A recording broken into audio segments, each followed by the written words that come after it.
j'aimerais que vous compreniez une chose, parce que cette intervention, elle va sûrement secouer certains d'entre vous, peut-être toutes.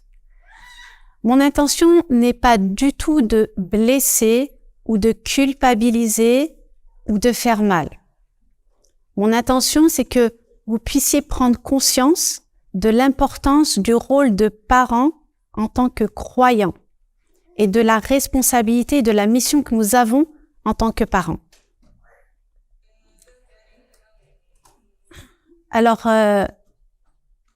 ça fait 30 ans que je fais de l'associatif et donc j'en ai vu passer. J'ai vu l'évolution de cette jeunesse, de cette génération qui aurait dû être une belle génération. Mais finalement, une génération, on va dire, sacrifiée a succédé à la génération qui était déjà abîmée. Et malheureusement, on est en train de retourner encore dans la reproduction d'une autre génération sacrifiée. Et l'objectif, c'est que maintenant, on puisse prendre conscience qu'il y a un problème et ça ne va pas. Et donc, je ne veux pas que vous soyez heurtés par ce que je vais vous dire. Je veux juste que vous utilisiez ce que je vais vous dire pour que ça vous donne l'envie de changer vos comportements avec vos enfants. Allah subhanahu wa ta'ala, il nous dit dans la sourate 66, « Ô vous qui avez cru, préservez vos personnes et vos familles d'un feu dont le combustible sera les gens et les pierres. Surveillés par les anges rudes et durs, ne désobéissant jamais à Allah en ce qu'il leur commande et en faisant strictement ce qu'on leur ordonne. » Donc, on a une très grosse responsabilité en tant que croyant. Et il est important en tant que croyant de remettre Allah subhanahu wa ta'ala au centre de notre quotidien, de notre vie. Sans cela, on va se tromper de chemin. Et c'est pour ça qu'on se trompe. Et c'est pour ça qu'on va dans les excès. On ne doit pas oublier le but de notre existence, le but de notre création. وَمَا خَلَقْتُ الْجِنَّ وَالْإِنسَ إِلَّا لِيَعْبُدُونَ. Je n'ai créé les djinns et les hommes que pour m'adorer.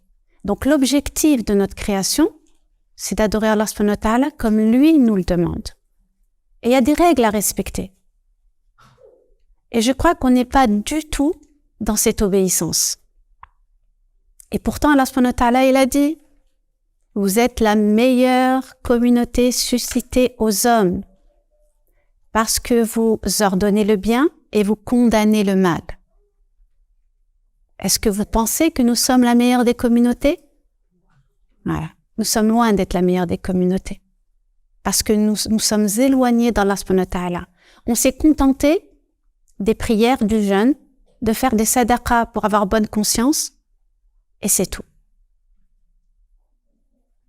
Et on a oublié l'essentiel.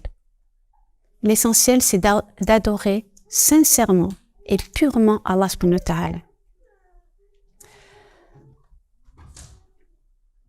Avant de pouvoir aller vers ce chemin de changement, on a une responsabilité individuelle. Et la responsabilité individuelle, لا يغير الله ما بقوم حتى يغيروا ما بأنفسهم. Allah ne change pas l'état d'un peuple, d'une communauté, d'un groupe, sans que ceux qui la composent ne changent individuellement. Donc ça veut dire que chacun d'entre vous doit changer individuellement, intérieurement. Qu'est-ce qu'il doit changer? Il doit changer et nourrir sa relation à Allah subhanahu wa ta'ala. Et le fondement de tout changement de comportement, c'est sa relation à Allah subhanahu wa ta'ala. Si la relation à Allah subhanahu wa ta'ala, elle est bancale, alors tout le reste ne va pas suivre.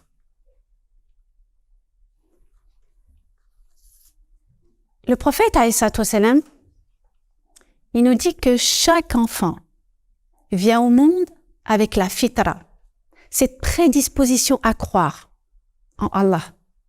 Donc chacun d'entre nous, nous sommes nés avec cette prédisposition. Et ce sont ses parents qui font de lui un juif, un chrétien ou un mazdéen.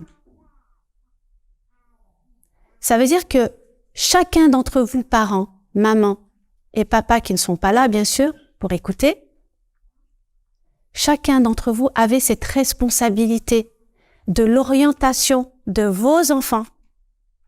C'est vous le pilier. C'est vous qui allez orienter vos enfants vers le chemin de la droiture ou alors vers le chemin de la déviation. Et chacun d'entre vous rendra des comptes devant Allah subhanahu wa ta'ala. Le prophète nous dit, alayhi salatu wassalam, un parent ne peut rien léguer de mieux à son enfant qu'une bonne éducation. Et on reviendra toujours sur l'éducation, quelle qu'elle soit, que ce soit l'éducation de nos enfants, que ce soit l'éducation individuelle de l'adulte, c'est l'éducation qui opère un changement. Et la famille, c'est le point de départ d'une société. Vous êtes la micro-société dans la société. Et si le travail est fait dans votre famille, avec vos enfants, alors la société se portera bien. Si c'est bancal et qu'il y a des problèmes, alors la société n'ira pas bien. Et vous en voyez le résultat. Nos jeunes, que ce soit nos jeunes garçons, que ce soit nos jeunes filles, eh bien, ils sont en perdition. Ils sont en perte de repère. Pourquoi? Parce qu'ils n'ont pas reçu ce dont ils ont besoin. Tout comme vous n'avez pas reçu ce dont vous avez besoin pour grandir. Ah, mais je vais bien? Non, vous n'allez pas bien. Parce que si vous alliez bien, eh bien, vous ne serez pas là pour essayer d'apprendre à être parent, à comprendre qu'est-ce qui ne va pas dans vos comportements avec vos enfants. Alors oui, il y a des choses qui n'ont pas été faites par nos propres parents. Et je ne jette pas la pierre sur nos parents. Le but, c'est pas de juger les parents ou de porter la faute sur qui que ce soit. Nos parents nous ont donné ce qu'ils ont reçu. On ne peut pas donner à quelqu'un quelque chose qu'ils n'ont pas reçu. Ça n'est pas possible. Mais vous, si maintenant vous êtes là aujourd'hui, c'est parce que vous savez que vous ne voulez pas la même chose pour vos enfants. Vous comprenez bien que vos comportements avec vos enfants, ça n'est pas ce dont vous voulez pour vos enfants parce que vous les aimez inconditionnellement et que vous voulez autre chose pour vos enfants. Mais vous ne savez pas comment faire. Parce que vous entendez de partout. Il faut faire comme ci, il faut faire comme ça. Mais finalement, comment faire en tant que croyant? Comment faire quand on a dans son foyer juste un responsable? C'est-à-dire la maman qui court de partout pour essayer de faire les choses correctement et qu'on a le papa qui est souvent absent. Absent de l'éducation parce qu'il se dit que c'est pas son rôle. Et que lui, il a juste le rôle de ramener, de payer le loyer et d'amener la subsistance à la maison. Donc le rôle du papa aussi, il est important. On ne peut pas effacer le papa de là. Et ce qui est révélateur du problème, c'est que vous, les mamans, vous êtes là et que les papas sont absents parce qu'ils estiment que c'est pas leur place, que c'est pas à eux d'apprendre, que c'est à vous d'apprendre. Alors qu'ils sont autant responsables que vous